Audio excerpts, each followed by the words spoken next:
Bernard Kellerman's alarm clock screamed at 4:30 in the morning, the same broken digital rasp that had been pulling him from sleep for 8 months straight.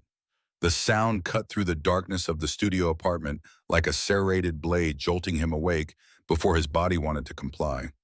He reached out, fingers fumbling across the milk crate he used as a nightstand, knocking over an empty water glass before finally silencing the noise. For 3 seconds, the silence felt like mercy. Then reality crashed back in. Beside him, Molly shifted beneath a thin comforter, her small body curled into a question mark. She was 6 years old, still young enough to believe her father could fix anything, old enough to sense when he was drowning. Bernard sat up slowly, the mattress springs groaning beneath his weight, and pressed his palms against his eyes until he saw stars. The headache that had been stalking him for 2 weeks pulsed behind his temples, a dull throb that coffee never quite killed. The apartment smelled like mildew and yesterday's macaroni. Bernard stood, his bare feet touching cold linoleum, and made his way to the bathroom without turning on the light. He knew every obstacle by heart: the stack of library books Molly had checked out last week, the laundry basket overflowing with clothes he couldn't afford to wash at the laundromat, the broken chair he kept meaning to fix but never had the energy to touch. In the bathroom, he splashed cold water on his face and stared at his reflection in the cracked mirror. 34 years old, eyes already hollowed out by exhaustion stubble. He didn't have time to shave. He looked like a man who had stopped expecting good things. The shower ran cold for the first 2 minutes, scalding for 30 seconds, then settled into something bearable. Bernard washed quickly, mechanically, his mind already running through the day ahead. Ashcroft Holdings, 22nd floor, 5:20 a.m. to 1:20 p.m. 8 hours of mopping hallways, emptying trash cans, scrubbing toilets that executives used without ever seeing the man who cleaned them. The work was invisible, which meant he was invisible, which meant he could keep his head down and collect a paycheck that almost covered rent. By the time he stepped out, Molly was awake, sitting up in bed with her stuffed rabbit clutched against her chest. Her hair stuck out in 7 different directions, and her eyes were still puffy with sleep, but she smiled when she saw him. That smile was the only thing in Bernard's life that didn't feel like it was falling apart. "Morning, sweetheart," she yawned, stretching her arms above her head. "Is it school today?" "Not yet. 2 more days." "Can we have pancakes?" Bernard's chest tightened. Pancakes required eggs, milk, flour, syrup. His wallet held $11 in change, and payday wasn't until Friday. He crossed the room, sat on the edge of the bed, and brushed a strand of hair from her forehead. "How about cereal today? I'll make pancakes this weekend. Big ones with chocolate chips." Molly's face fell for half a second, then brightened again with the resilience only children possess. "Okay, can I watch cartoons?" 15 minutes, then you need to get ready for Miss Janet." Janet Holloway lived 2 doors down, a 71-year-old woman with arthritis in both knees and a heart bigger than her pension check. She watched Molly every morning before school, refusing payment. Bernard tried to force on her, accepting only the occasional bag of groceries or help with her prescriptions. Without Janet, Bernard's entire life would collapse. He knew it. She knew it. Neither of them talked about it. Bernard poured cereal into 2 bowls, added milk that was 1 day from expiring, and set Molly up in front of the television. The local news droned in the background, something about a mayoral race, something about construction, downtown, something Bernard didn't have the bandwidth to care about. He ate standing up, watching his daughter's face glow in the pale light of the screen, and tried not to think about the fact that this was the best part of his day. At 5 minutes to 5, he kissed Molly on the forehead, grabbed his lunch bag, and stepped into the hallway. The building smelled like cigarette smoke and boiled cabbage, a scent so familiar Bernard barely noticed it anymore. He took the stairs down 3 flights, pushed through the dented metal door, and stepped into the pre-dawn cold of West Philadelphia. The air bit at his face sharp and clean, a brief relief before the bus ride that would carry him across the city into another world entirely.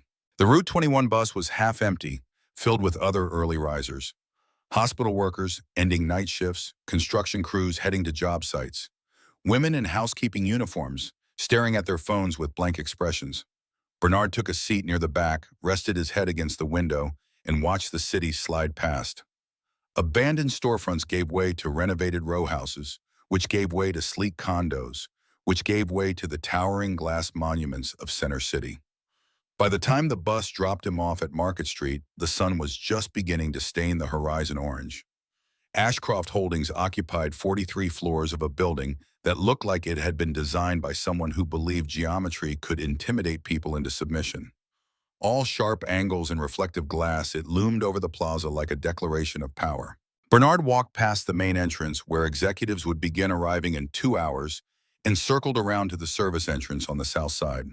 He swiped his badge, heard the lock click, and descended a narrow staircase into the basement level where the night shift crews gathered. The break room was a converted storage space with fluorescent lights that hummed too loud and a coffee maker that had been broken for 3 weeks. Marcus, the night supervisor, stood near the schedule board checking names off a clipboard. He was a thick-shouldered man in his 50s with a shaved head and a voice that sounded like gravel being churned in a cement mixer. Kellerman, you're on 22 today. Conference rooms, executive offices, boardroom. Extra attention to the bathrooms. Apparently someone complained last week. Bernard nodded, grabbed his supply cart from the storage closet, and wheeled it toward the service elevator. The cart rattled as he pushed it, one wheel perpetually off kilter, and the mop bucket sloshed with disinfectant that smelled like fake lemons and chemical burns. He pressed the button for the 22nd floor and leaned against the walls. The elevator lurched upward, the numbers ticking past in glowing red increments. The 22nd floor was executive territory. Thick carpet that swallowed sound, abstract art on the walls that probably cost more than Bernard made in a year, and floor-to-ceiling windows that offered views of a city most people only saw from the ground. Bernard started in the break room, emptying trash cans filled with half-eaten salads and kombucha bottles, wiping down counters that didn't look dirty to begin with. He moved through the hallways with the efficiency of someone who had memorized every corner, every office, every place where dust liked to gather. At 6:15, he reached the executive boardroom. The double doors were closed, which usually meant it was empty, but when Bernard pressed his ear against the wood, he heard voices. Low tense, clipped. A meeting that had started early or run late from the night before. He checked his watch, debating whether to come back later, then decided to wait. The hallway was silent except for the hum of the ventilation system and the distant murmur of conversation bleeding through the walls. Inside the boardroom, Alexandra Ashcroft stood at the head of a table built from a single piece of oak that had been shipped from Denmark and cost more than Bernard's annual salary. She was 42 years old, though she looked younger, with sharp cheekbones, dark hair pulled into a knot that probably had a French name, and eyes that could cut through excuses like a scalpel through skin. She had built Ashcroft Holdings from the ground up after her father died, transforming a mid-tier investment firm into a billion-dollar empire that managed portfolios for pension funds, hedge funds, and people who measured their wealth in private islands. Right now, she was explaining why the third quarter returns were 7% below projections, and the 7 people seated around the table were doing their best to look engaged, while secretly calculating how much longer this meeting would last. Tyler Brigham, the chief financial officer, sat to her right, his silver hair perfectly styled, his expression carved from polite skepticism. Across from him, Maria Ortiz, VP of Operations, tapped a pen against her notepad in a rhythm that suggested she had stopped listening 10 minutes ago. Alexandra clicked to the next slide, a bar graph that illustrated the underperformance of their tech sector investments. Her voice was steady, controlled, the kind of tone that made it clear she had already decided what needed to happen and was simply walking everyone else through the conclusion. We're reallocating 15% of the portfolio away from speculative growth stocks and into infrastructure. The margins are tighter, but the risk profile stabilizes our long-term position.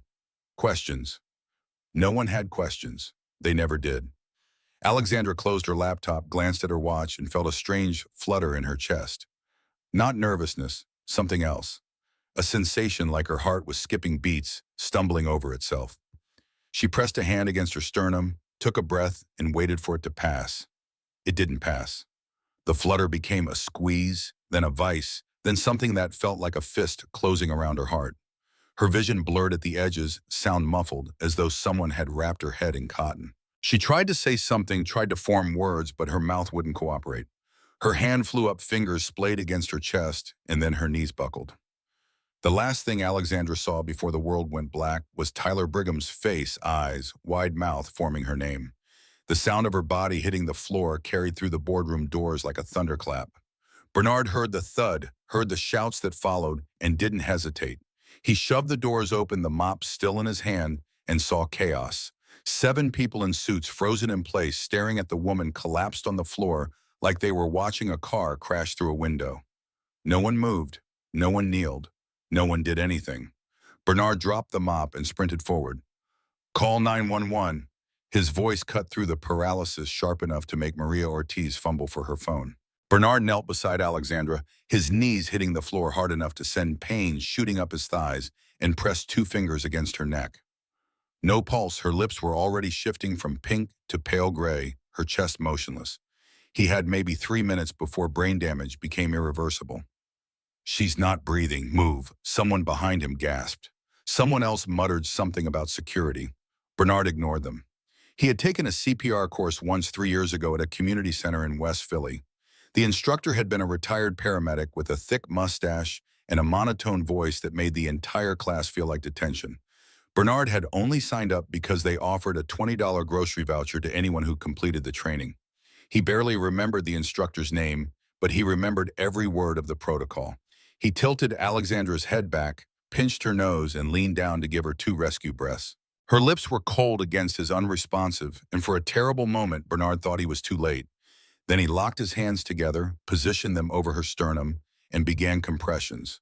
1, 2, 3, 4. He counted out loud, his voice breaking with the effort, sweat already beating on his forehead. Behind him, Tyler Brigham's face twisted with something that looked like disgust and disbelief. "What the hell is he doing? Is he kissing her?" Maria stepped forward, her voice shrill. "Get him off her. I'm doing CPR," Bernard shouted, without breaking rhythm. 15, 16, 17. His arms burned, his shoulders screamed, but he didn't stop. 2 more breaths, back to compressions. 25, 26, 27. Someone grabbed his shoulder, yanking him backward. Bernard tore himself free, his elbow connecting with something solid, and kept going. 30 compressions. 2 breaths. He leaned down again, his mouth against hers, forcing air into her lungs, willing her body to respond. "He's assaulting her," a voice shrieked from somewhere behind him. "Someone stop him!" Bernard felt something hard slam into his back, a sharp crack that sent white-hot pain radiating across his spine. He gasped, his vision swimming, but his hands never left Alexandra's chest. 30 more compressions. His fingers were going numb, his back throbbing with every movement, but he kept counting, kept pressing, kept breathing. And then on the 47th compression, Alexandra's chest jerked. She coughed a violent, wrenching sound that tore through her body, and her eyes flew open. Air flooded into her lungs in a ragged gasp, her hands clawing at the floor as though she were trying to anchor herself to the world. Bernard sat back on his heels, his entire body trembling, and watched her breathe. She was alive. He had pulled her back from the edge. The boardroom erupted. Executives surged forward, tripping over each other. She's shouting her name, asking if she was okay, their faces pale with belated panic. Bernard slumped against the table leg, his hands shaking so hard he couldn't hold them still. His back felt like someone had driven a railroad spike through it, and his shoulders were raw from the blows he'd taken, but none of that mattered. She was breathing. That was all that mattered. The paramedics arrived 6 minutes later, their boots pounding across the carpet, their voices calm and clinical as they took over. They lifted Alexandra onto a stretcher, checked her vitals, asked questions Bernard couldn't hear through the ringing in his ears. One of the paramedics, a young woman with her hair pulled into a tight bun, turned to the room and asked who had started CPR. Bernard raised his hand, his voice barely a whisper. "I did." The paramedic nodded, her expression shifting into something close to respect. "You saved her life." But before Bernard could respond, Tyler Brigham stepped forward, his face hard as stone. "What's your name?" "Bernard Kellerman." "I work here, janitorial staff." Tyler's jaw tightened, his eyes sweeping over Bernard's uniform with thinly veiled contempt. "You put your mouth on Miss Ashcroft." The accusation hung in the air like smoke. Bernard felt the room shift, felt the eyes of everyone present land on him with a weight he couldn't shake off. "She wasn't breathing," Bernard said, his voice steadier than he felt. "I was performing CPR. That's what you do when someone's heart stops." "I'll be reviewing the security footage," Tyler said, his tone clipped and final. "You need to leave this floor immediately. Do not return until you're contacted by HR." Bernard stared at him, uncomprehending. "I just saved her life." "You need to leave now." The paramedics wheeled Alexandra out of the boardroom, and the executives followed in a tight cluster, their voices low and urgent. Bernard stood alone in the middle of the room, his hands still trembling, his back still screaming, and felt the ground tilt beneath him. He had done the right thing. He had saved someone's life, and now he was being escorted out like a criminal. He bent down, picked up his mop bucket, and walked out of the boardroom with his head down and his heart pounding so hard it felt like it might burst. The hallway stretched before him, empty and silent, and with every step Bernard felt the weight of what had just happened settle over him like a shroud. He didn't know it yet, but the moment he had leaned down to give Alexandra Ashcroft her first breath, his entire life had changed. Not for the better. Not yet.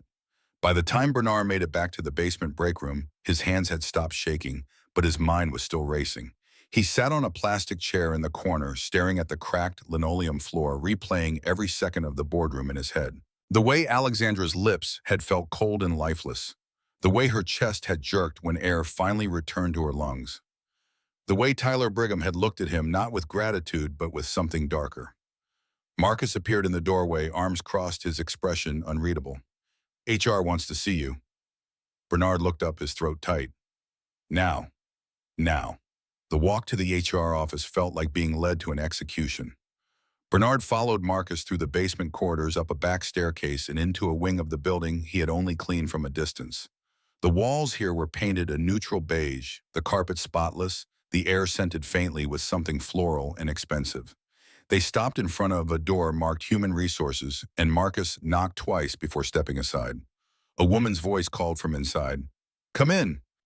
Bernard pushed the door open and stepped into a small office dominated by a desk covered in manila folders and a computer monitor angled away from view. The woman behind the desk was in her mid-40s, with glasses perched on the end of her nose and an expression that suggested she had already decided how this conversation would end. "Mr. Kellerman, sit." Bernard sat. The chair was too low, forcing him to look up at her, and he wondered if that was intentional. "My name is Patricia Hollis. I'm the senior HR manager for Ashcroft Holdings. I need to ask you some questions about what happened this morning." Bernard nodded, his hands resting on his knees. "I performed CPR on Miss Ashcroft. She had a cardiac arrest. I did what I was trained to do." Patricia didn't look at him. She typed something into her computer, her fingers moving with mechanical precision. "Can you describe the physical contact you had with Miss Ashcroft?" The question landed like a slap. Bernard blinked, his jaw tightening. "Physical contact, I was saving her life." "Just answer the question, please." Bernard took a breath, forcing himself to stay calm. "I tilted her head back, I pinched her nose, I gave her rescue breaths, I performed chest compressions. That's standard CPR protocol." Patricia typed again, her face impassive. "And at any point, did you consider whether Miss Ashcroft would consent to this contact?" Bernard felt something crack inside him, a sharp, clean break that left him hollowed out. She was unconscious. She was dying. There's no consent in an emergency. You save the person first. That's your perspective. That's the law. Patricia finally looked up, her eyes cold behind her glasses. "Mr. Kellerman, we take allegations of inappropriate conduct very seriously. Several witnesses have reported that your actions appeared to go beyond what was medically necessary." "Witnesses?" Bernard's voice rose despite himself. "They were standing there doing nothing. If I hadn't acted, she would be dead." "Lower your voice, please." Bernard clenched his fists, his nails digging into his palms. "What do you want me to say? That I'm sorry I saved someone's life?" Patricia leaned back in her chair, her expression never shifting. "We're going to review the security footage from the boardroom. Until that review is complete, you're suspended without pay. Do not return to the premises. Do not contact any Ashcroft employees. If we determine that further action is necessary, you'll be notified by mail." The words hit Bernard like a physical blow. Suspended, without pay, for saving someone's life. You can't be serious. "I'm very serious, Mr. Kellerman. You're dismissed." Bernard stood, his legs unsteady, and walked out of the office without another word. The hallway blurred around him, the walls closing in, and by the time he reached the service exit, he could barely breathe. He pushed through the door and stumbled into the alley behind the building, where dumpsters overflowed with trash and the air smelled like rotting food and exhaust fumes. He leaned against the brick wall, his chest heaving, and stared up at the narrow strip of sky visible between the buildings. Somewhere 40 stories above him, Alexandra Ashcroft was alive, her heart beating her lungs, pulling in air. And down here in the alley where the janitors ate lunch and the delivery trucks idled, Bernard Kellerman's life was falling apart. He didn't go home. Not yet. Instead, he walked. Block after block, his feet carrying him without direction, his mind stuck in a loop that wouldn't stop playing. The look on Tyler Brigham's face, the accusation in Patricia Hollis's voice, the word consent twisted into something ugly and weaponized. He had saved a woman's life, and somehow in the span of 2 hours that act had been reframed as an assault. By the time Bernard found himself on a bench near Rittenhouse Square, the sun was high and hot, beating down on the pavement with a relentless glare. He watched people pass by, joggers in expensive sneakers, mothers pushing strollers, businessmen talking into Bluetooth headsets, and felt like a ghost. Invisible. Less than invisible. A problem to be erased. His phone buzzed in his pocket. A text from Janet Molly's asking when you'll be home. Everything okay? Bernard stared at the message, his thumb hovering over the keyboard, and didn't know how to answer. Everything was not okay. Everything had just shattered into 1,000 pieces, and he didn't have the first clue how to put it back together. He typed out a lie, all good. Home soon. But the truth was already spreading faster than he could contain it. That evening, after Bernard picked Molly up from Janet's apartment and made her dinner mac and cheese again, the only thing he could afford to stretch across 3 meals, he sat on the couch and opened his phone. He didn't know why. Some instinct maybe, or the dull ache of needing to understand what was happening to him. He opened Facebook, first scrolling through his feed, and that's when he saw it. Someone had posted a screenshot. Grainy pulled from what looked like security camera footage showing Bernard leaning over Alexandra Ashcroft's body. The angle made it look wrong. His face too close to hers, his hands on her chest. Without context, without sound, without the knowledge that her heart had stopped and her lungs had failed, it looked like something else entirely. The caption read, Ashcroft Holdings janitor caught on camera assaulting unconscious CEO. Absolutely disgusting. Bernard's stomach dropped. The post had been shared 43 times. The comment section was a wall of outrage, each one worse than the last. This is why women aren't safe anywhere. Lock him up. I hope she presses charges. He should never be allowed near another woman again. Bernard scrolled down, his hands shaking, and saw more screenshots, more posts, more people piling on with their anger and their certainty. Someone had pulled his name from somewhere, maybe an employee directory, maybe a lucky guess, and now Bernard Kellerman was being dragged through the digital mud by people who had never met him, never seen what actually happened, never cared about the truth. His phone buzzed again, a message from a number he didn't recognize. You're a disgusting piece of shit. I hope you rot. Then another saw your pic. You look exactly like the kind of creep who would do something like that. And another? How does it feel to assault a woman and get away with it? Bernard turned the phone off and set it on the couch beside him, his chest so tight he could barely breathe.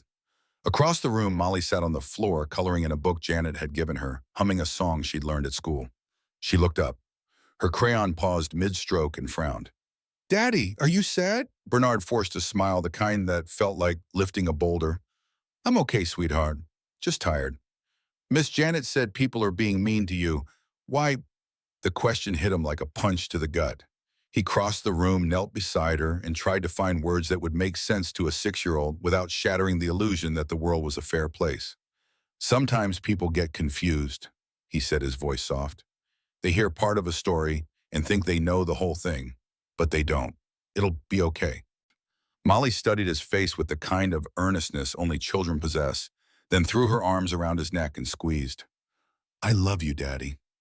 Bernard held her tight, his eyes burning, and wondered how much longer he could keep lying to her.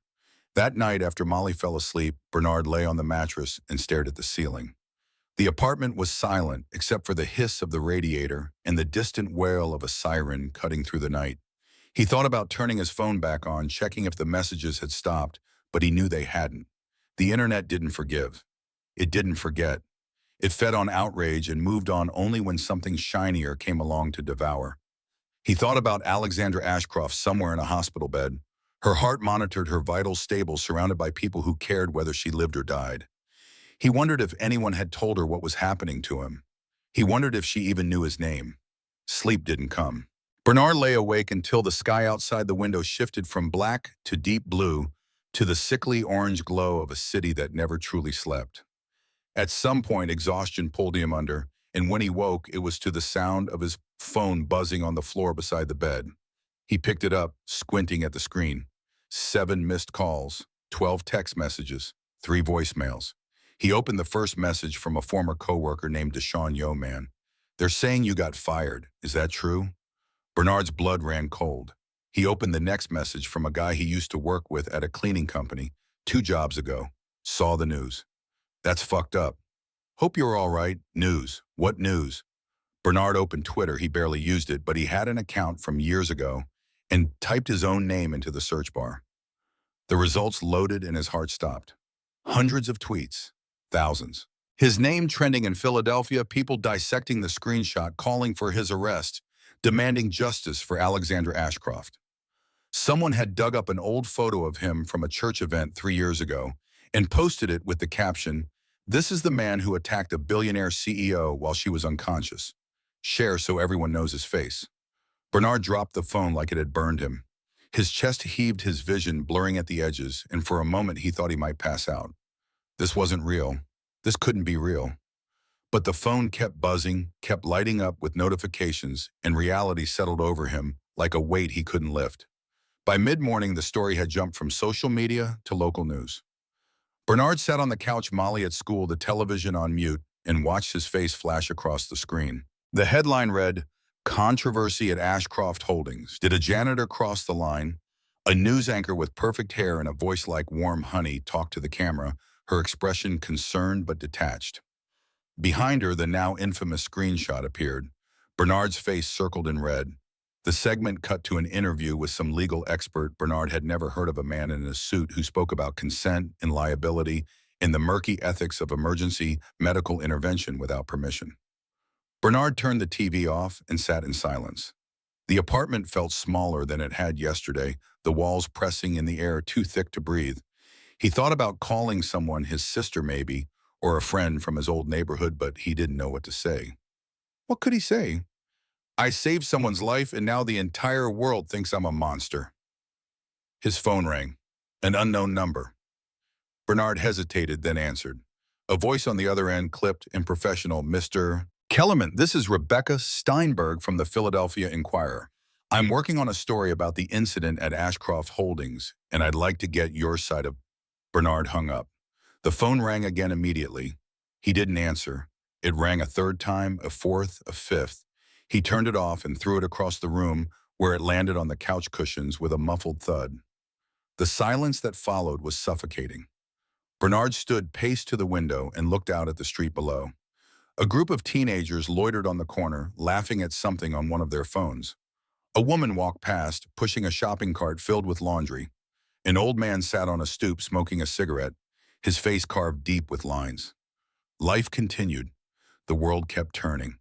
And Bernard Kellerman, the man who had saved a billionaire's life, was being buried alive. He needed a job. That much was clear. Suspended without pay meant no income, and no income meant no rent, no food, no way to keep the lights on. Bernard pulled on his jacket, grabbed the newspaper from the recycling bin, and circled every want ad he could find. Dishwasher, delivery driver, night stalker at a grocery store, anything that didn't require a background check or an internet search of his name. By noon, he was standing in front of a small diner on Chestnut Street, the kind of place with checkered floors and a handwritten sign in the window that read, "Help Wanted Kitchen Staff." Bernard pushed through the door, the smell of grease and coffee hitting him like a wall, and approached the counter. A middle-aged woman with bleached blonde hair looked up from the register, her smile polite but tired. "Can I help you?" "I saw the sign. I'm looking for work." She nodded, pulling a clipboard from under the counter. "Fill this out. Name, contact info, previous experience. We're hiring for night shift 10 to 6. Bernard took the clipboard and started writing. His hand cramped halfway through his mind, wandering to the boardroom, to Alexandra's face going gray, to the sound of his own voice counting compressions. When he finished, he handed the clipboard back and waited. The woman scanned the form, her eyes pausing on his name. Her expression shifted just slightly, a flicker of recognition that made Bernard's stomach drop. "Bernard Kellerman," she said slowly. "That name sounds familiar. I don't think we've met." She pulled out her phone, typed something, and her face went pale. She looked from the screen to Bernard and back again, her jaw tightening. "I'm sorry," she said, her voice suddenly cold. "The position's been filled." "But the sign, it's been filled." Bernard stared at her, his throat closing. He didn't argue. He turned and walked out the bell above the door, chiming behind him, and stepped back into the street where the sun was too bright and the air felt like it was crushing his lungs. This happened 3 more times that day. A grocery store, a cleaning company, a warehouse looking for overnight labor. Every time the same reaction, the same recognition, the same door closing in his face. By the time Bernard made it back to the apartment, the sun was setting, painting the sky in shades of orange and bruised purple. He climbed the stairs slowly, each step heavier than the last, and pushed through the door to find Molly sitting at the kitchen table with Janet. They were working on homework together, Molly's tongue sticking out in concentration as she traced letters on a worksheet. Janet looked up, her face lined with concern. "Bernard, you look awful." "I'm fine." "You're not fine. Sit down. I made soup." Bernard wanted to argue, but he didn't have the energy. He sat, and Janet placed a bowl in front of him, steam rising in lazy curls. It smelled like chicken and vegetables, simple and warm, and for a moment Bernard felt something inside him unclench. Molly looked up from her homework, her eyes bright. "Daddy, Miss Janet says we can have a sleepover this weekend. Can we?" Bernard glanced at Janet, who gave him a small, encouraging nod. "Sure, sweetheart. That sounds nice." Molly beamed and went back to her letters. Bernard ate the soup in silence, each spoonful anchoring him just a little bit more to the present. When he finished, Janet leaned across the table, her voice low so Molly wouldn't hear. "People are talking," she said. "I heard them at the pharmacy today. They're saying terrible things." "I know. You saved that woman's life, Bernard." "I know." Janet reached out and squeezed his hand, her grip surprisingly strong. "The truth will come out. It always does." Bernard wanted to believe her. He wanted to believe that truth mattered, that justice existed, that doing the right thing would eventually be rewarded. But sitting in that tiny kitchen, his daughter humming a song at the table, the walls closing in around him, Bernard felt the weight of the world pressing down, and he didn't know how much longer he could hold it up. That night, after Molly was asleep and Janet had gone back to her apartment, Bernard turned his phone on for the first time in hours. The notifications flooded in a relentless cascade of hate and judgment. He scrolled through them, each one a tiny knife cutting deeper, until he found a message from someone he hadn't heard from in years. His sister Monica. 3 words. "Call me. Please." Bernard dialed her number and she picked up on the first ring. "Bernard. Oh my God. Bernard, are you okay?" Her voice cracked with emotion and something inside Bernard broke. He pressed a hand over his mouth, trying to hold it together. But the tears came anyway, hot and silent, streaming down his face. "Monica, I don't know what to do." "I saw the news," she said, her voice thick. "I saw what they're saying. It's not true. None of it's true, right? I saved her life. That's all I did. I performed CPR. She was dying and I saved her, and now—" His voice broke, the words dissolving into sobs he couldn't contain. Monica was crying too, her breath hitching on the other end of the line. "This is insane. This is completely insane. Have you talked to a lawyer?" "I can't afford a lawyer." "Then we'll find one. Pro bono legal aid something. You can't just let them destroy you like this." Bernard wiped his eyes, his chest aching. "They already have." "No," Monica said fiercely. "No, they haven't. You're still here. You're still fighting. And I'm going to help you, okay? We're going to get through this." Bernard wanted to believe her. But as he sat alone in the dark, the phone pressed to his ear, the hate still pouring in from strangers who had decided his guilt without ever knowing his name, he felt the hope slipping through his fingers like sand. The next morning, Bernard woke to find an email waiting in his inbox. The subject line read, "Final notice of termination." He opened it with shaking hands and read the words that confirmed what he already knew.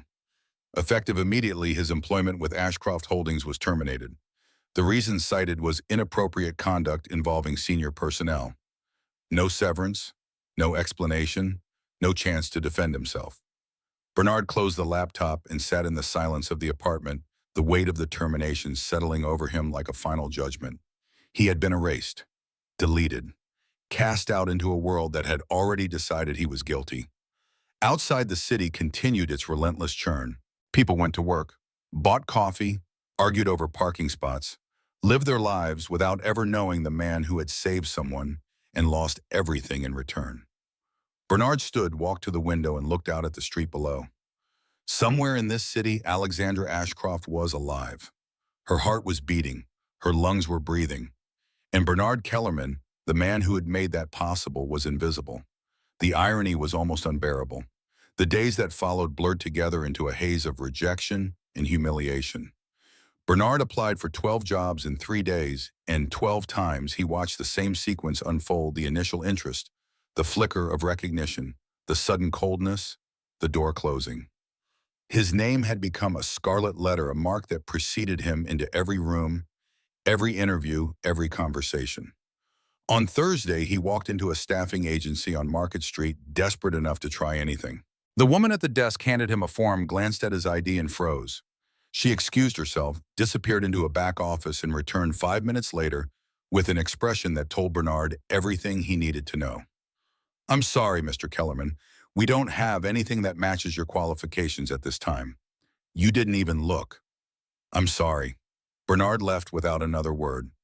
On the sidewalk outside, a group of college students walked past, and one of them, a girl with purple hair and a backpack covered in pins, glanced at him and whispered something to her friend. They both looked back, their faces twisted with disgust, and hurried away. Bernard stood there, rooted to the spot, and felt the last shred of his dignity crumble. By Friday, he had $11 in his wallet and no prospects. The rent was due in 6 days. The electricity bill was overdue. Molly needed new shoes because the soles of her current pair were peeling off, and Bernard had been putting it off for 2 weeks, hoping something would change. Nothing had changed. Everything had gotten worse. He sat on the bench at the bus stop near his apartment, staring at the ground, and tried to figure out how he had ended up here. A week ago, he had been invisible but stable. Now he was infamous and falling apart. The math didn't add up, the logic didn't hold, but the reality was inescapable. A notification buzzed on his phone. Against his better judgment, Bernard checked it. Someone had posted a new video, a reaction piece to the story with a title that made his stomach churn: "Why We Need to Believe Women, the Ashcroft Holdings Scandal." Bernard watched the first 30 seconds before turning it off. The creator, a woman in her 20s with perfect makeup and a ring light, spoke in passionate, clipped sentences about power dynamics and the importance of consent. She never once mentioned that Alexandra had been dying, that Bernard had saved her life, that the CPR was medically necessary and legally justified. None of that mattered. The narrative had already been written, and Bernard's guilt was the foundation it rested on. He pocketed the phone and closed his eyes, the weight of exhaustion pressing down on him like a physical force. He was so tired. Tired of fighting, tired of explaining, tired of hoping that anyone would look past the headlines and see the truth. When he opened his eyes, a man was standing in front of him. Middle-aged, wearing a suit that looked expensive, but rumpled, holding a briefcase in one hand and a coffee in the other. "You're Bernard Kellerman." It wasn't a question. Bernard tensed, waiting for the accusation, the insult, the inevitable cruelty, but the man's face was neutral, almost curious. "Yeah," Bernard said warily. "What do you want?" "My name's David Chen. I'm a labor attorney. I've been following your case." Bernard's heart skipped. "I didn't hire you." "I know. I'm offering to represent you pro bono." The words hung in the air, too good to be real, and Bernard felt a flicker of hope ignite in his chest before cynicism crushed it. "Why?" David sat down on the bench beside him, setting his briefcase between them. "Because what's happening to you is a textbook case of wrongful termination and defamation. You saved someone's life, and they're destroying yours for it. That's not justice, that's cowardice." Bernard stared at him, his throat tight. "You think you can win? I think we can make them hurt." For the first time in days, Bernard felt something other than despair. It wasn't hope, not quite, but it was close. A spark, a possibility, a chance that maybe, just maybe, the story didn't end here. "What do I have to do?" David opened his briefcase and pulled out a stack of papers. "First, you sign a retainer agreement. Then we start building a case. I'll need everything, your employment records, the termination letter, any communications from HR, witness statements, if you can get them. We're going to fight this, Bernard, and we're going to win. Bernard took the pen David offered him, his hand trembling, and signed his name on the dotted line. It felt like the first real decision he'd made in days, the first time he'd taken a step forward instead of being dragged backward. Thank you, Bernard said, his voice breaking. David nodded, his expression serious but kind. Don't thank me yet. This is going to get worse before it gets better. They're going to fight dirty. They're going to drag your name through the mud and try to break you. But if you can hold on, if you can stay strong, we'll make them pay. Bernard believed him. For the first time since that morning in the boardroom, he believed that maybe the truth would matter. That maybe justice wasn't just a word people threw around when it was convenient. But as he walked back to the apartment, David's card in his pocket and a faint flicker of hope in his chest, Bernard didn't know that the worst was still to come. The weekend arrived, and with it, a new layer of hell. Someone had leaked Bernard's address online. He didn't know who or how, but by Saturday morning his phone was flooded with messages that made the previous week's hate look tame in comparison. We know where you live. Better watch your back. You're going to pay for what you did. Bernard deleted the messages, blocked the numbers, and tried to convince himself it was just talk. Just angry people hiding behind screens. But when he looked out the window and saw a car parked across the street, engine idling, windows tinted, he felt a cold knot of fear settle in his stomach. The car stayed there for 3 hours. Bernard kept the curtains drawn, kept Molly inside, and tried to act like everything was fine. But when the car finally pulled away, he felt no relief, only the creeping certainty that this was far from over. That night he couldn't sleep. Every sound in the hallway made him jump. Every car passing outside made him think they were coming back. He lay on the mattress, staring at the ceiling, and wondered how long he could keep this up. How long before the pressure broke him? How long before he stopped being able to protect his daughter from the storm closing in around them? At some point, exhaustion finally dragged him under, and he dreamed of the boardroom, of Alexandra's lifeless face, of the sound of his own voice counting compressions, of the moment her chest jerked and air flooded back into her lungs. In the dream, she opened her eyes and looked at him, and instead of gratitude, her expression was filled with something else: accusation. As if he had done something wrong by saving her. Bernard woke with a gasp, his heart pounding, and realized the line between nightmare and reality had dissolved. Sunday morning, he took Molly to church. It was something they did sporadically, more out of habit than conviction, but Bernard needed the routine, needed something that felt normal. They sat in the back pew, Molly swinging her legs and coloring in the margins of the bulletin, and Bernard tried to focus on the sermon. The pastor was talking about forgiveness, about grace, about how we're all broken and in need of redemption. The words washed over Bernard like water failing to stick, and he found himself staring at the stained glass window above the altar, the light filtering through in shades of blue and gold. After the service, a woman approached him in the parking lot. Bernard recognized her vaguely, someone from the neighborhood, maybe a friend of Janet's. Her face was pinched with concern. "Bernard, I saw the news. Is it true?" He wanted to scream. Instead, he forced a smile. "It's complicated.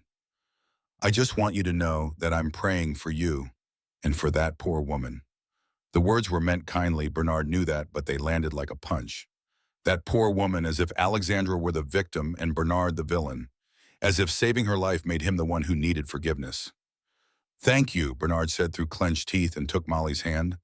They walked to the bus stop in silence, and Bernard felt the weight of every glance, every whisper, every judgment that followed him like a shadow. By Monday, the money was gone. Bernard counted the bills in his wallet 3 times, hoping the math would change, but it didn't. $7.32. That was all that stood between him and complete collapse. He called David Chen, his voice shaking. "How long until we can file?" "I'm still gathering evidence," David said. "Another week, maybe 2. These things take time." "I don't have 2 weeks. I have $7. There was a long pause on the other end of the line. "I'll see what I can do. Sit tight." Bernard hung up and sat on the edge of the bed, his head in his hands. Sit tight. As if that were an option. As if he could just pause his life and wait for the system to catch up. That afternoon, he walked to the food bank on 52nd Street and stood in line with 40 other people, all of them worn down by the same grinding poverty that had swallowed Bernard whole. When it was his turn, he filled a bag with canned soup rice pasta and a loaf of bread that was one day from moldy. It wasn't enough, but it was something. On the way home, he passed a newsstand and saw his face on the cover of a tabloid. The headline read, "Janitor or Predator, the Ashcroft Holdings Scandal Deepens." Bernard didn't buy the paper. He didn't need to. He already knew what it said. Tuesday night, Molly asked him why they weren't eating dinner at the table anymore. "We are eating at the table," Bernard said, though they were sitting on the couch, paper plates balanced on their knees. "No, we're not. And you're sad all the time. Why are you sad?" Bernard set his plate down and pulled her into his lap, her small body warm and solid against his chest. "I'm not sad, sweetheart. I'm just tired. But it's going to be okay. I promise." Molly looked up at him, her eyes wide and trusting. "You always say that, because it's always true." But even as the words left his mouth, Bernard felt them ring hollow. The promises were piling up, each one harder to believe than the last, and he didn't know how much longer he could keep making them before Molly stopped believing him altogether. That night after she fell asleep, Bernard sat on the fire escape and looked out at the city. The lights stretched endlessly, a constellation of lives being lived, problems being solved, dreams being chased. And somewhere out there in a penthouse or a hospital room or a boardroom, Alexandra Ashcroft was alive because of him. Bernard wondered if she knew, if anyone had told her, if it even mattered. He pulled out his phone, scrolled through the hate, and found one message that stood out from the rest.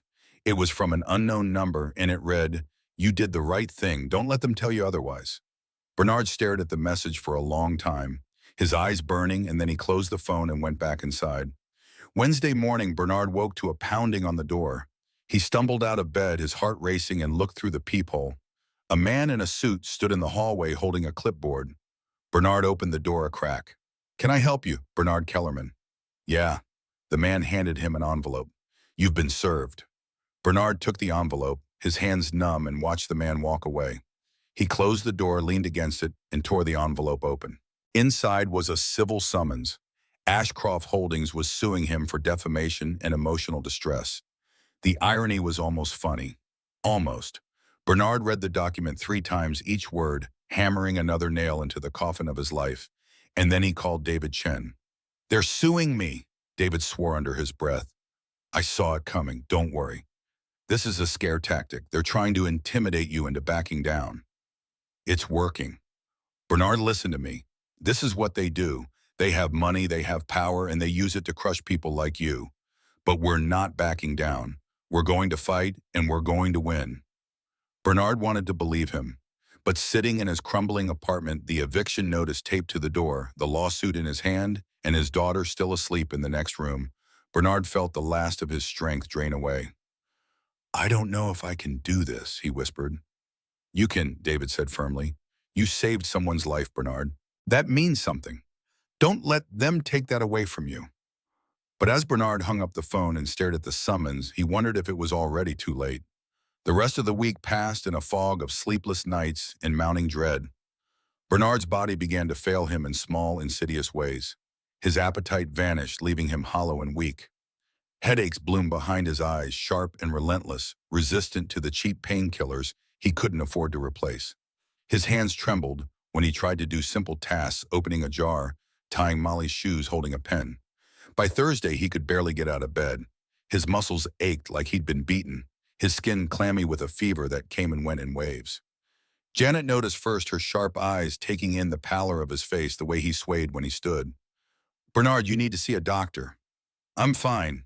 "You're not fine. You look like death." Bernard laughed, a bitter sound that hurt his chest. "Can't afford a doctor." "Then go to the ER. They can't turn you away." "I'll be fine," Bernard repeated, and the lie tasted like ash. Friday morning, he couldn't get up. Molly shook his shoulder, her voice small and scared, but Bernard's body wouldn't respond. His limbs were lead, his chest tight, his vision blurred at the edges. He heard her crying, heard her running to get Janet, and then everything went dark. When he woke, he was still on the mattress, but Janet was kneeling beside him, pressing a cool cloth to his forehead. Molly stood in the doorway, clutching her teddy bear, her face streaked with tears. "You passed out," Janet said, her voice steady but firm. "I'm calling an ambulance." "No," Bernard croaked. "Can't afford it." "I don't care what you can afford. You're dying, Bernard. The word hung in the air, stark and undeniable. Dying. Was he? Maybe. He certainly felt like it. His body had given up, surrendered to the weight of everything that had been piled on top of it, and now it was shutting down piece by piece. Please, Bernard whispered, just let me rest. Janet's eyes filled with tears, but she nodded. Fine. But if you're not better by tomorrow, I'm calling anyway. She stayed with him through the day, spooning water into his mouth, changing the cloth on his forehead, keeping Molly occupied in the other room. Bernard drifted in and out of consciousness, his dreams fractured and strange. He saw Alexandra's face pale and lifeless. He saw Tyler Brigham's sneer. He saw his own reflection in a cracked mirror, unrecognizable. When night fell, Molly climbed onto the mattress beside him and curled up against his side. Her small hand found his, her fingers warm and steady, and Bernard held on like she was the only thing keeping him tethered to the world. Daddy, she whispered, are you going to be okay? Bernard wanted to say yes, wanted to promise her that everything would be fine, that he'd get better, that they'd make it through this. But the words wouldn't come. His throat was too tight, his chest too heavy, and all he could do was squeeze her hand and hope it was enough. I love you, Molly. I love you too, Daddy. She fell asleep against him, her breathing soft and even, and Bernard stared at the ceiling, counting the cracks in the plaster, and wondered if this was how it ended. Not with a bang, but with a whimper. Not with justice, but with erasure. Somewhere in the city, Alexandra Ashcroft was alive. Her heart was beating, her lungs were breathing, and Bernard Kellerman, the man who had made that possible, was fading into the dark. Outside, the world kept turning indifferent and relentless, and Bernard closed his eyes and let go. Alexandra Ashcroft woke in darkness, her scream caught halfway up her throat, her body rigid beneath hospital sheets that smelled like bleach and sterility. The nightmare had come again, the fourth time in as many nights, and each iteration dragged her deeper into the void. She saw nothing in these dreams, no light, no shapes, no edges, only an absolute emptiness that swallowed sound and sense. But always cutting through the black came the voice. A man's voice, rough with strain, yet impossibly steady, speaking words she couldn't quite catch but felt in her bones. Come back. Breathe. Don't quit on me. Then the pulling sensation like hands wrapped around her ribs, hauling her up from an ocean floor she hadn't known she'd sunk to. Her lungs burning as air forced its way in. The voice again, closer now, urgent. You're going to make it. Alexandra's eyes snapped open to the pale wash of dawn bleeding through Venetian blinds. Her penthouse bedroom materialized around her sleek furniture, abstract expressionist prints on the walls, floor-to-ceiling windows, overlooking a Philadelphia skyline still blurred with morning fog. She pressed a palm to her chest, felt her heart hammering against her ribs, and exhaled slowly.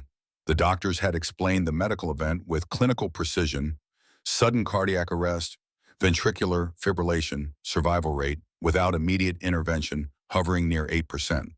They'd outlined her treatment plan, adjusted her medications, scheduled follow-up appointments. But nobody had explained the dreams. Nobody had explained the voice. She sat up, swung her legs over the edge of the bed, and walked barefoot to the bathroom. The mirror reflected someone who looked like Alexandra Ashcroft, same sharp features, same dark hair, but the eyes were different, haunted, searching. She splashed cold water on her face and tried to shake the residue of the nightmare, but it clung like cobwebs. In the kitchen, her assistant had preset the coffee maker to brew at 6. The machine hissed and gurgled, filling the space with a scent that usually brought comfort, but today felt hollow. Alexandra poured a cup, added cream, and stood at the window watching the city wake. Delivery trucks rumbled through narrow streets. A jogger in neon green crossed an intersection. Steam rose from subway grates like the city itself was breathing. Someone had kept her heart beating when it stopped. Someone had breathed life back into her lungs. The paramedics had been clear on that point. Without immediate CPR, she would have suffered irreversible brain damage within minutes, death shortly after. And yet, 3 days post-incident, she still didn't know who had saved her. Her executives had been maddeningly vague. The situation has been handled internally. Miss Ashcroft, all appropriate measures have been taken. We've reviewed the incident thoroughly. Every answer felt rehearsed, every reassurance hollow. Alexandra Ashcroft hadn't built a billion-dollar empire by accepting evasion, and she wasn't about to start now. She picked up her phone and dialed Marcus, head of security. He answered on the second ring, his voice gravelly with sleep. Miss Ashcroft, it's 6 in the morning. I want the security footage from the boardroom, the morning of the incident.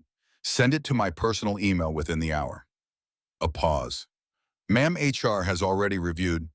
I didn't ask what HR reviewed. I want the footage. Now. Yes, ma'am. The call ended. Alexandra set the phone down and returned to the window. Her reflection ghosted in the glass. Below, the city continued its relentless churn, millions of lives intersecting and diverging, most of them invisible to people like her. She wondered if the person who saved her was down there somewhere, moving through their morning routine, unaware that they'd altered the trajectory of her entire existence. The email arrived 47 minutes later. Alexandra opened it on her laptop, clicked the video file, and watched the screen flicker to life. The footage was grayscale, shot from a camera mounted in the boardroom's northwest corner, the timestamp running in the upper right, 6:14 a.m. She saw herself standing at the head of the table, gesturing as she spoke, her executives arranged around her like chess pieces. Then her hand rose to her chest. Her mouth opened. Her body swayed and crumpled. For 3 seconds, nobody moved. Then chaos, people lurching to their feet, mouths forming words the silent footage couldn't capture, hands reaching toward her, but stopping short as if proximity to catastrophe might be contagious. The boardroom door swung open. A man in a gray uniform entered, pushing a mop bucket. He froze, taking in the scene, then abandoned the bucket and sprinted forward. Alexandra leaned closer to the screen, her pulse quickening. The man dropped to his knees beside her, motionless body, checked her neck for a pulse, tilted her head back. Then he leaned down, his mouth covering hers, his shoulders rising and falling as he delivered rescue breaths. The image blurred for a moment as Alexandra's eyes burned with unexpected tears. She blinked them back and kept watching. The man laced his fingers together, positioned his hands over her sternum, and began compressions. His lips moved, counting silently, his entire body thrown into the rhythm. One of the executives, Tyler Brigham, she recognized. His silver hair approached from behind and grabbed the man's shoulder, yanking him backward. The man tore free and resumed compressions without missing a beat. Someone else approached, swung something, an umbrella maybe, that connected with the man's back. He flinched but didn't stop. His face was contorted with effort and fear, sweat beading on his forehead, but his hands never left her chest. 30 compressions. 2 breaths. 30 more compressions. His arms had to be screaming by now, his back throbbing from the blows, but he continued. Then on the screen, Alexandra's body jerked. Her chest rose sharply, her mouth opening as the air rushed in. The man collapsed backward, his hands shaking, his face crumpling with relief. Executives swarmed around Alexandra's reviving body, blocking her from view, and the man sat alone against the table leg, forgotten. Alexandra paused the footage and zoomed in on his face.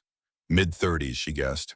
Stubble, exhausted eyes, the kind of weariness that came from years of grinding poverty. She didn't recognize him, but then again, she'd never paid attention to the janitorial staff. They were part of the building's infrastructure, as invisible as the plumbing. She restarted the video. Paramedics arrived, took over, loaded her onto a stretcher. One of them turned and asked a question.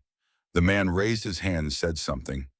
Tyler stepped forward, his expression cold, and the man's face fell. Minutes later, he stood, retrieved his mop bucket, and walked out of the frame with his head bowed and his shoulders slumped. Alexandra closed the laptop and sat in the silence of her kitchen, her coffee gone cold, her hands trembling. That man had saved her life, while her own executive stood frozen. He'd absorbed physical blows and kept going. He'd pulled her back from death with his bare hands in his stubborn refusal to give up. And from the looks of the footage, he'd been punished for it. She reopened the laptop and sent another email to Marcus. I need the name and employee file of the janitor in the boardroom footage. Immediately. The response came 12 minutes later.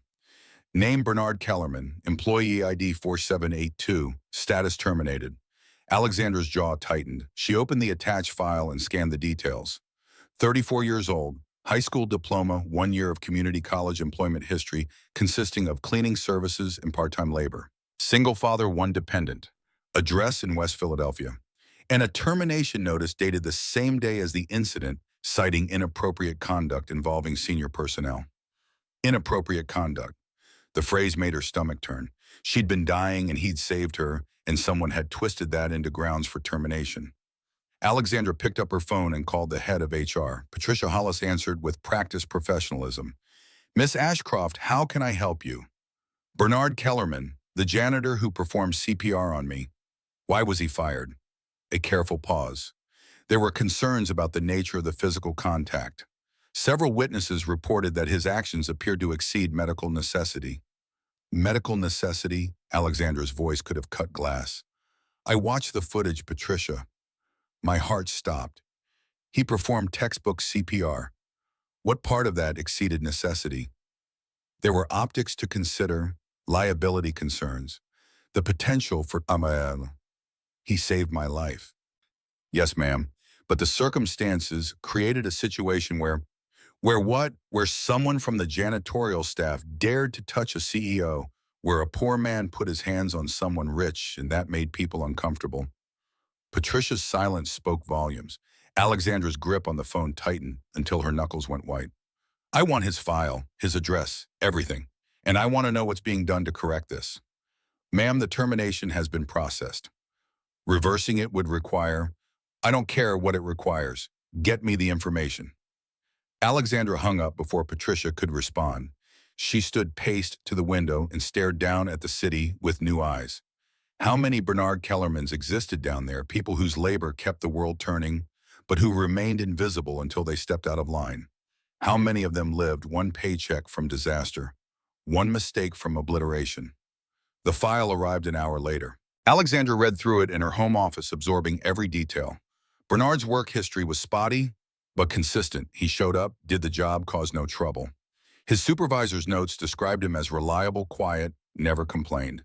The termination paperwork was bloodless, inefficient, signed by Patricia Hollis and countersigned by Tyler Brigham. Tyler's signature caught Alexandra's attention. He'd been the one pulling Bernard off her in the footage, the one whose face had twisted with disgust. She made a mental note to address that later. Right now, she needed to find Bernard Kellerman. His address led her to a search that revealed no phone number, listed no social media presence beyond a dormant Facebook account that hadn't been updated in 2 years. The man was a ghost existing in the margins of a society that had forgotten how to see people like him. But he was alive somewhere, and Alexandra intended to find him. She did something she hadn't done in years. She grabbed her car keys, bypassed her driver, and got behind the wheel of her Mercedes herself. The route from her penthouse to West Philadelphia cut across the city like a journey through different countries. Glass towers gave way to gentrified neighborhoods, which gave way to blocks where storefronts bore faded signs and boarded windows. The GPS guided her to a low-rise building with peeling brown paint and a crooked fire escape clinging to its facade. Alexandra Parks stepped out and felt the weight of stares from people on the street. A woman in designer jeans and a cashmere coat didn't belong here, and everyone knew it. She climbed the concrete steps, found the apartment number in the file, and knocked. The door cracked open. A small girl appeared, maybe 6 years old, wearing a t-shirt with a cartoon character and holding a stuffed rabbit. Her eyes went wide with recognition. You're the lady from the billboard. Alexandra's throat tightened. I'm looking for Bernard. Is he here? The girl's face crumpled. He's sick, really sick. He won't wake up, and I tried to help, but I don't know what to do. And Miss Janet said he needs a doctor, but he keeps saying we can't afford it. Show me. The girl stepped back, and Alexandra entered the apartment. The space was tiny, barely larger than her walk-in closet, with walls that needed paint and furniture that looked salvaged from curbsides. But it was clean, obsessively so, and filled with small touches that spoke of someone trying desperately to create a home from nothing. Bernard lay on a mattress in the corner, covered by 2 thin blankets, his face the color of old newspaper. His breathing was shallow and labored, his skin slick with fever. Alexandra knelt beside him, pressed the back of her hand to his forehead, and felt the heat radiating off him like a furnace. How long has he been like this? 3 days, the girl whispered. Maybe 4. I lose track. Alexandra pulled out her phone and dialed 911. The dispatcher answered, and Alexandra gave the address, her voice clipped and urgent. Severe dehydration, high fever, unresponsive. Send an ambulance, now. While they waited, Alexandra sat on the floor beside Bernard and took his hand. His fingers were rough with calluses, the nails chipped and uneven, the hands of someone who'd spent his life working with them. She thought of those same hands locked together over her chest, counting compressions, refusing to quit. The hands that had given her life back. "You saved me," she said quietly, not sure if he could hear. "Now it's my turn." The ambulance arrived at 8 minutes later, paramedics moving with practiced efficiency. They checked vitals, started an IV-loaded Bernard onto a stretcher. Alexandra followed them out, the little girl clutching her hand, and climbed into the ambulance without asking permission. "Who are you?" one of the paramedics asked. "I'm the reason he's like this," Alexandra said, and the paramedic didn't ask again. The ride to the hospital passed in a blur of sirens and medical jargon. Bernard's vitals were dangerously unstable: blood pressure, bottomed out heart rate, erratic temperature, spiking. The paramedic worked to stabilize him, adjusting the IV drip, monitoring the oxygen saturation, while Alexandra sat pressed against the wall and watched the man who'd saved her life fight to hold on to his own. At the hospital, they wheeled Bernard into the emergency department and disappeared behind double doors that swung shut in Alexandra's face. A nurse appeared, clipboard in hand, asking questions about insurance and next of kin. Alexandra cut her off. "He doesn't have insurance. I'm covering all expenses. Private room, best doctors, whatever he needs." The nurse blinked. "Ma'am, are you family? I'm the person paying the bill. Is that sufficient?"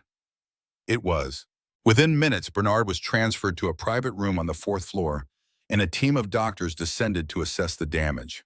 Alexandra stood in the hallway, still holding the little girl's hand, and called her assistant. "Fiona, I need you to arrange temporary housing, furnished apartment, safe neighborhood, good school district, and find the neighbor who's been watching his daughter Janet Holloway, lives 2 doors down from his address. Full medical exam for her, comprehensive, my expense." Fiona didn't hesitate. "I'll handle it. And one more thing, clear my schedule for the next 48 hours. Everything." "Understood." Alexandra ended the call and looked down at the girl who was staring up at her with a mixture of hope and fear. "What's your name?" "Molly." "Molly, your dad is going to be okay. I promise. And while he's getting better, you're going to stay somewhere safe. Somewhere with a real bed and a kitchen that works and windows that don't leak cold air. Does that sound good?" Molly nodded, tears streaming down her face. "Can I see him?" "Soon. Let the doctors work first." They sat in the waiting room for 3 hours. Molly fell asleep against Alexandra's shoulder, her stuffed rabbit clutched tight, and Alexandra stared at the wall and tried to process the enormity of what she'd found. Bernard Kellerman had lost everything because he'd saved her. His job, his income, his health, probably his dignity. And the system she'd built, the company she'd poured her life into, had been the weapon used to destroy him. A doctor finally emerged, pulling off latex gloves. "He's stable. Severe exhaustion, dehydration, malnutrition. His immune system crashed under prolonged stress. Another day or two without treatment, and..." He trailed off, the implication clear. "Can I see him?" "He's sleeping, but yes." Alexandra gently woke Molly and led her down the hallway to Bernard's room. He lay in the hospital bed, an oxygen tube beneath his nose, IV fluids dripping steadily into his arm. His color had improved slightly, the gray pallor fading to something closer to human. Molly climbed onto a chair beside the bed and placed her rabbit on his chest. "I brought Mr. Hoppy to protect you," she whispered. Alexandra stood at the foot of the bed and watching Bernard's chest rise and fall, and made a decision that would change both their lives. This man had given her something no amount of money could buy. The least she could do was return the favor. Over the next 2 days, Alexandra orchestrated a transformation. Fiona secured a 2-bedroom apartment in a safe building near Rittenhouse Square, furnished it with everything a family might need, and arranged for a moving company to transfer Bernard's belongings. Janet Holloway received a comprehensive medical exam that revealed arthritis and early-stage diabetes, both now being treated. Molly was enrolled in a private school with a scholarship Alexandra personally endowed. Bernard woke on the second day, his eyes fluttering open to the unfamiliar surroundings of the hospital room. Alexandra sat in the chair beside the bed, reviewing documents on her tablet. When she noticed him stirring, she set the tablet aside. "Welcome back." His voice came out as a croak. "Where am I?" "Northside Medical Center. You've been here for 48 hours. Dehydration, exhaustion, fever. The doctors say you'll recover fully, but it was close." Bernard closed his eyes, processing. "How did I get here?" "I brought you. I found you unconscious in your apartment, called an ambulance, and made sure you received proper care. He turned his head to look at her, confusion clouding his features. Why? Because I watched the security footage. All of it. I saw what you did, and I saw what they did to you. Bernard, I'm sorry. I'm deeply, profoundly sorry. Tears welled in his eyes. They said I assaulted you. They lied. Nobody believes me. I believe you. The words hung in the air between them, heavy with implication. Bernard looked away, blinking hard, and Alexandra reached out to touch his hand gently. I'm not just offering an apology. I'm offering restitution. New apartment, medical care for you and your neighbor, education for Molly, and a job. Bernard's eyes snapped back to her. What kind of director of employee welfare? So, I'm creating a new department focused on ensuring that what happened to you never happens to anyone else. Fair treatment, transparent processes, support systems for employees who've been overlooked or exploited. I want you to build it. I'm a janitor. You're someone who understands what it means to be invisible in a system designed to keep you that way. That makes you more qualified than anyone with an MBA. Bernard stared at her, searching her face for some sign of deception or pity. Alexandra met his gaze steadily, letting him see the sincerity there. I don't know if I can do this, he finally whispered. You saved my life when 7 executives stood frozen. You fought through pain and humiliation and kept going when anyone else would have quit. If you can do that, you can do anything. Silence stretched between them. Then slowly Bernard nodded. Okay, I'll try. Alexandra felt something release in her chest, a tension she hadn't known she was carrying. Thank you. She left him to rest and returned to her office for the first time since the incident. The building felt different now, its glass and steel facade less imposing, more hollow. She walked through the lobby, rode the elevator to the executive floor, and found Tyler Brigham waiting outside her office. Alexandra, welcome back. We've all been very concerned. Why did you fire Bernard Kellerman? Tyler blinked, thrown by the directness. I'm sorry. The janitor who performed CPR on me. You signed off on his termination. I want to know why. Tyler's expression shifted, calculation replacing surprise. There were concerns about liability. The optics were problematic. We had to protect the company. Protect the company from what? Gratitude, from a potential lawsuit, from accusations of negligence, from the embarrassment of admitting that someone from the janitorial staff showed more courage and competence than anyone in that boardroom. Tyler's jaw tightened. With all due respect, you weren't conscious for the aftermath. The situation was complicated. It's about to get more complicated. I'm reinstating him. More than that, I'm promoting him. He'll be running a new department I'm establishing, reporting directly to me. You can't be serious. I've never been more serious in my life. Tyler stood straighter, his voice taking on an edge. Alexandra, I understand you feel grateful, but this is a mistake. Kellerman has no qualifications, no experience in management. Elevating him sends the wrong message to the organization. It sends exactly the right message. That competence and character matter more than credentials. That doing the right thing won't be punished. That this company values people, not just profit. This will undermine everything we've built. Alexandra leaned back in her chair, her eyes cold. Then maybe what we've built needs to be undermined. Tyler left the office with a stiff nod, his face carefully neutral, but Alexandra caught the flash of anger in his eyes. She made a note to watch him carefully. Men like Tyler didn't take challenges to their authority lightly, and she'd just handed significant power to someone he'd actively tried to erase. But that was a problem for later. Right now, Alexandra had a department to build and a man to resurrect from the ruins of injustice. She opened her laptop and began drafting the announcement that would reshape Ashcroft Holdings, and she hoped begin to repair the damage her company had inflicted. 3 floors below, in his corner office overlooking the river, Tyler Brigham sat at his desk and made a phone call. The voice on the other end was professional, clinical. I need deep background on someone. Everything you can find. Criminal history, debt, anything that can be used. Name Bernard Kellerman. Tyler hung up and stared out at the city, his reflection ghosted in the glass.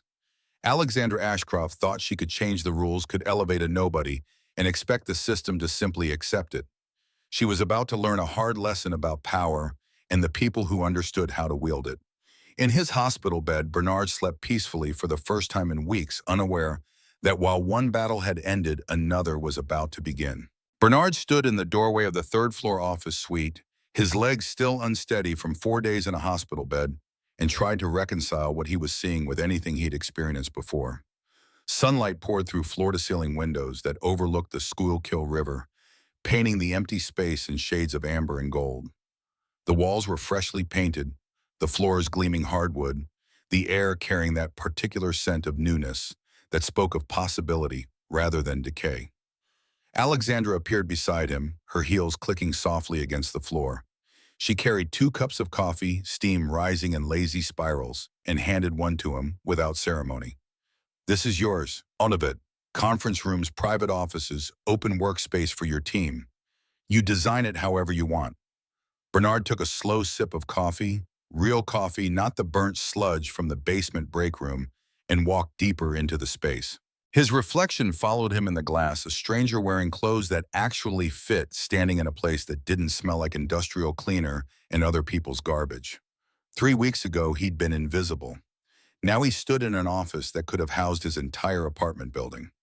"I don't know where to start." "Start with what you needed when you were on the other side. What would have made your life bearable?" Bernard moved to the windows, looked down at the river where a rowing crew cut through dark water, their oars flashing in synchronized rhythm. He thought about the nights he'd lain awake calculating whether he could afford both electricity and food. The mornings he'd sent Molly to school in shoes held together with duct tape. The desperate mathematics of poverty that consumed every waking moment. A real break room, not a converted closet with a broken coffee maker. Somewhere people can actually rest without feeling like they're stealing time. Alexandra pulled a notepad from her bag, began writing. "What else? Childcare assistance. Half the people I worked with were parents scrambling to find coverage. Transportation stipends for people who can't afford cars. Medical coverage that doesn't require choosing between a doctor's visit and rent." The list grew as Bernard spoke, each item pulled from lived experience rather than theory. Emergency loans for unexpected crises, mental health counseling, legal assistance for housing disputes, job training programs that didn't require employees to sacrifice sleep. By the time he finished, Alexandra had filled 4 pages with notes, her handwriting sharp and precise. "This is good. This is exactly what we need." She looked up at him, something fierce burning in her eyes. "You're going to build something that matters, Bernard. Something that changes how this company treats people." Bernard wanted to believe her. But standing in this pristine space wearing clothes that cost more than he used to make in a week, he felt the weight of imposter syndrome pressing down like a physical force. He was a janitor playing dress-up, and sooner or later everyone would remember that. "When do I start?" "Tomorrow. I've arranged for you to meet with the department heads, explain your vision, get their buy-in. Some of them won't like it, Tyler especially. But you don't need their permission. You need their cooperation." The mention of Tyler Brigham sent a cold finger down Bernard's spine. He remembered the CFO's face in the boardroom, twisted with disgust, his hand yanking Bernard away from Alexandra's dying body. Men like Tyler didn't forgive being proven wrong, and they certainly didn't forget. "He's going to fight this. Let him. You have something he doesn't." "What's that?" Alexandra smiled, but there was steel beneath it. "Me." Bernard went home to the new apartment that evening, Molly racing ahead of him to explore rooms she still couldn't believe belonged to them. Janet sat in the kitchen, her new walker parked beside a chair, a cup of tea steaming on the table. She'd gained weight in the past week, color returning to her cheeks, the hollow desperation replaced by something approaching peace. "This still doesn't feel real," Janet said as Bernard sat across from her. "2 weeks ago, we were dodging eviction notices. Now I've got a doctor who actually listens and prescriptions I can afford." Bernard rubbed his face, exhaustion pulling at him despite the afternoon hour. "Sometimes I wake up thinking it's all a dream, that I'm still on that mattress in West Philly, and none of this happened. It happened. You earned it." "I don't know about earned. I just did what anyone should have done." Janet reached across the table and gripped his hand, her fingers stronger than they'd been in years. "That's exactly why you earned it. Because you think basic decency is the baseline, not something to be rewarded. People like that are rarer than you think." Molly burst into the kitchen, her face flushed with excitement. "Daddy, my room has a closet. A real closet, not just hooks on the wall." Bernard pulled her into his lap, kissed the top of her head, and felt something crack open in his chest. For the first time in years, maybe his entire adult life, he could breathe without the constant weight of survival calculations crushing his lungs. The relief was so profound, it almost hurt. But relief, Bernard was learning, had a way of arriving just before the next disaster. The first hint came on Tuesday morning. Bernard arrived at the office, his office still strange to think, to find Fiona waiting in the hallway, her expression tight. "We have a problem." She handed him her phone. The screen showed a blog post already gaining traction on social media with a headline that made Bernard's stomach drop: "Hero or criminal? The truth about Bernard Kellerman's past." He read with mounting horror. Someone had dug up his juvenile record, a misdemeanor from when he was 16, sealed by the court years ago, for shoplifting cough medicine when his mother was sick and they couldn't afford a doctor. The blogger presented it as evidence of a pattern, suggesting Bernard had a history of crossing boundaries and taking what didn't belong to him. How did they get this? "These records are sealed." Fiona's jaw tightened. Someone with access to databases that aren't supposed to be accessible. Someone who wanted to destroy your credibility before you even started. Bernard didn't need to ask who. He saw Tyler Brigham's fingerprints all over this, the careful weaponization of old pain transformed into fresh ammunition. The post had already been shared 300 times, the comments section filling with people eager to believe the worst. "What do I do?" "We can issue a statement, explain the context, point out the illegality of accessing sealed records." "That makes it look like I'm hiding something." "You're not hiding anything. You were a kid trying to help your sick mother." Bernard handed the phone back, his hands trembling. "Doesn't matter. People see criminal record and stop reading. Context dies in the headline." He walked to his office, still empty, except for a desk and chair, and sat in the silence, staring out at the river. The water moved regardless of what happened on shore, indifferent to human drama, and Bernard envied its simplicity. Below, people hurried along the riverwalk, lost in their own problems, unaware that somewhere above them, a man's second chance was being dismantled by someone who'd never risked anything to save a life. The story spread throughout the day. By noon, it had jumped to local news sites. By 3, Bernard's phone was buzzing with messages from reporters requesting comment. He turned it off and sat in the growing darkness of his office, watching the sun sink toward the horizon and wondering if he'd been a fool to think this could work. Alexandra found him there at 6. She didn't knock, just walked in and sat on the edge of his desk. "I heard."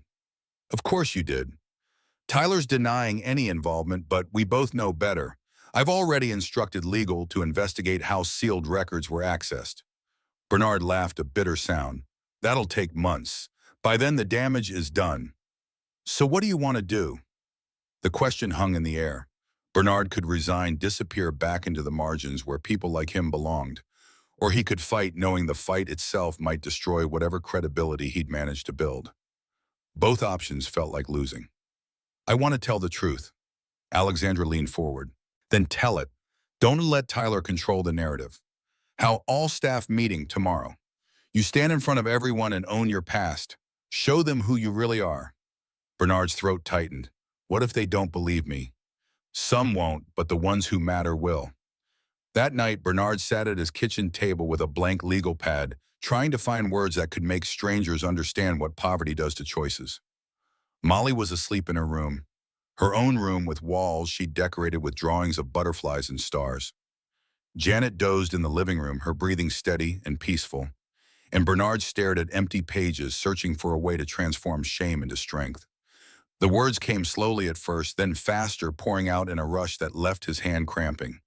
He wrote about being 16 and watching his mother's fever climb while they couldn't afford medicine, about the choice between stealing and letting her suffer, about the guilt that had followed him for 18 years, a weight he'd carried in silence because people didn't want to hear that sometimes survival required breaking rules designed by people who'd never been desperate. By midnight, he had 5 pages. By 2 in the morning, he'd refined them to 3. When dawn broke over the river, Bernard read through what he'd written one final time, then set the pages aside and tried to sleep. The all-staff meeting was scheduled for 10. Bernard arrived at 9, his stomach churning, and found the auditorium already filling. Word had spread this wasn't a routine announcement, but something rawer, more personal. Employees packed the seats, their faces a mix of curiosity and judgment, and Bernard felt their eyes tracking him as he walked to the small stage at the front. Alexandra sat in the front row, her presence a quiet anchor. Fiona stood to the side, ready to intervene if things went sideways. And in the back, arms crossed, an expression carved from stone, Tyler Brigham watched with the patience of a predator certain his prey would stumble. The room fell silent. Bernard stepped to the microphone, his notes clutched in shaking hands, and looked out at hundreds of faces waiting to decide his fate.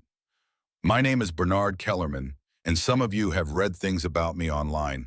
Things about my past, about mistakes I made, about a criminal record that's been used to suggest I'm not qualified to be here. His voice cracked slightly. He cleared his throat and continued. When I was 16, I stole a bottle of cough medicine from a pharmacy. My mother had pneumonia, and we couldn't afford a doctor. We couldn't afford medicine. I watched her fever climb. Every night heard her coughing until she couldn't breathe, and I made a choice. I walked into that pharmacy, put the medicine in my pocket, and walked out. The silence in the room was absolute. Bernard's hand steadied as he spoke, the words coming easier now. I got caught. I was arrested, processed, and eventually given a sealed juvenile record after completing community service. For 18 years, I've carried the weight of that choice, the shame of it, even though I'd make the same choice again if faced with it. Because sometimes the rules don't account for desperation. Sometimes doing the right thing requires breaking the law. He set his notes down, speaking directly now. I'm not here to make excuses. I'm here to tell you that I understand what it means to be invisible in a system that wasn't designed for people like me. I've worked jobs where I was treated like furniture. I've stood in rooms where people talked over me, around me, through me, as if I didn't exist. And I've made choices, some legal, some not, to survive and protect the people I love. Bernard's voice strengthened, the shame transforming into something harder, more defiant. This welfare program we're building isn't about charity. It's about recognizing that employees are human beings who sometimes face impossible choices, who sometimes need help, who sometimes break under the weight of systems that demand perfection while offering nothing in return. I've been that person. I know what it costs. He paused, scanning the faces before him. You can believe the headlines if you want. You can decide that one mistake at 16 defines me forever. Or you can look at what I did 3 weeks ago in that boardroom when I chose to act while everyone else froze. You can ask yourselves whether you want a welfare program designed by someone who's read about poverty in textbooks or someone who's lived it. The silence stretched. Then from somewhere in the middle of the auditorium, someone started clapping. A single pair of hands, tentative at first, then growing stronger. Another person joined, then another. Within seconds, the applause spread like wildfire, rolling through the room in waves that built, until Bernard could feel it vibrating in his chest. Not everyone clapped. Tyler remained motionless, his face unreadable. A cluster of executives near the back sat with arms crossed, skepticism etched into their features. But the majority, the people who actually kept the building running, who emptied trash and answered phones and coded software, and kept the machinery of commerce turning, rose to their feet. Bernard stepped back from the microphone, his eyes burning, and caught Alexandra's gaze. She nodded once, a small gesture of approval that meant more than the applause. He'd survived. More than that, he'd fought back. Tyler Brigham left the auditorium without a word, his exit unnoticed, in the chaos of people crowding forward to shake Bernard's hand, to share their own stories of desperation and impossible choices. But Bernard noticed. And he understood that while he'd won this battle, the war was far from over. 6 months later, Bernard stood on a different stage in a different city, addressing a national conference on labor justice and employee rights. The auditorium at the Philadelphia Convention Center held 2,000 people, of them there to hear about the Ashcroft Holdings Employee Welfare Initiative, a program that had in half a year fundamentally transformed how one of the country's largest investment firms treated its workers. The numbers spoke for themselves. 237 employee complaints filed and investigated, resulting in 12 management terminations and 43 policy changes. 7 employees promoted after reviews revealed years of being passed over due to biases no one had bothered to examine. An emergency assistance fund that had helped 83 families avoid eviction or bankruptcy. Childcare subsidies reaching 216 parents. Mental health counseling accessed by over 400 employees who'd previously suffered in silence. But Bernard didn't lead with statistics. He led with stories. Maria Ortiz worked night shift in our data center for 11 years. She was passed over for promotions, repeatedly told she didn't have the right leadership presence. What that actually meant was that Maria was a single mother who couldn't attend after-hours networking events because she had kids at home and no childcare. When we implemented our family support program, Maria was able to hire evening help. Within 3 months, she was promoted to senior operations manager. Her skills hadn't changed, her circumstances had. The audience leaned forward, engaged. Bernard had learned over months of trial and error how to command a room, not through polish or credentials, but through the kind of authenticity that came from speaking truths others were afraid to name. This program works because it was designed by someone who understands what it means to choose between eating and paying rent. Someone who's worked jobs where management saw him as a cost to be minimized rather than a human being. I'm not proud of that experience, but I'm no longer ashamed of it either. It's made me better at this job than any MBA ever could. In the front row, Molly sat beside Janet, both of them dressed in new clothes, both of them healthy and stable for the first time in years. Molly caught Bernard's eye and gave him a thumbs up, her gap-toothed grin splitting her face. The sight nearly broke his composure, joy and gratitude surging up so hard he had to pause to collect himself. The question we get asked most often is, how do we afford this? How do we justify the expense when shareholders demand maximum returns? Bernard smiled. Here's the thing, nobody talks about treating employees well as profitable. Our retention rates are up 32%. Productivity is up 19%. Employee satisfaction scores have doubled. Turns out when people aren't constantly terrified of one medical emergency destroying their lives, they do better work. The applause that followed was knowing appreciative. These weren't corporate executives protecting quarterly earnings. These were labor advocates, union organizers, HR professionals, who'd been fighting the same battles Bernard had just entered. After the speech, Bernard stood in a side room doing interviews with journalists from labor publications and progressive outlets. A reporter from the American Prospect asked about Tyler Brigham's departure from Ashcroft Holdings 3 months earlier, following an investigation into the illegal procurement of sealed court records. Justice takes different forms, Bernard said carefully. Tyler thought he could destroy me by exposing my past. Instead, he exposed a system that criminalizes poverty and then uses those crimes to justify continued marginalization. I don't celebrate his downfall, but I'm glad he can't hurt anyone else the way he tried to hurt me. That evening, Bernard returned to the apartment, bigger now, a 3-bedroom in a building with a doorman and an actual maintenance staff, and found Alexandra waiting in the lobby. They'd maintained a professional relationship since that day in the hospital, but there was an unspoken understanding between them, a bond forged in the strange alchemy of one person saving another's life and then having that salvation returned. "Congratulations," she said, handing him a small wrapped package. 6 months and you've accomplished what most consultants couldn't do in 6 years.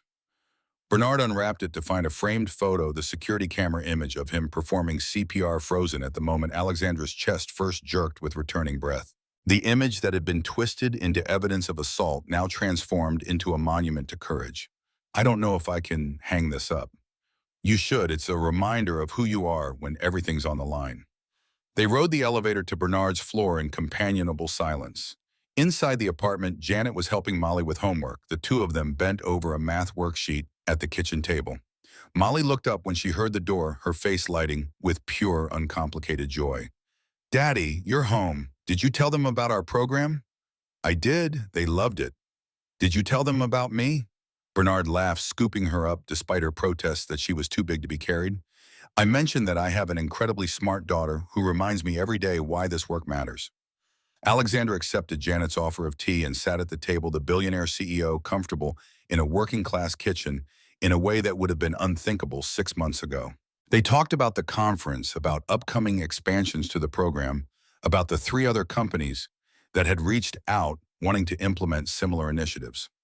Later, after Molly was in bed and Janet had retired to her own apartment down the hall, close enough to help but far enough for privacy, Bernard stepped onto the balcony. The night air was cool autumn, beginning its slow transformation of summer heat into winter cold. Philadelphia spread below him, lights flickering across the grid like stars reflected in dark water. Alexandra joined him, 2 glasses of wine in hand, and they stood side by side looking out at the city. Do you ever think about how different things would be if you just walked past that boardroom? She asked. Every day.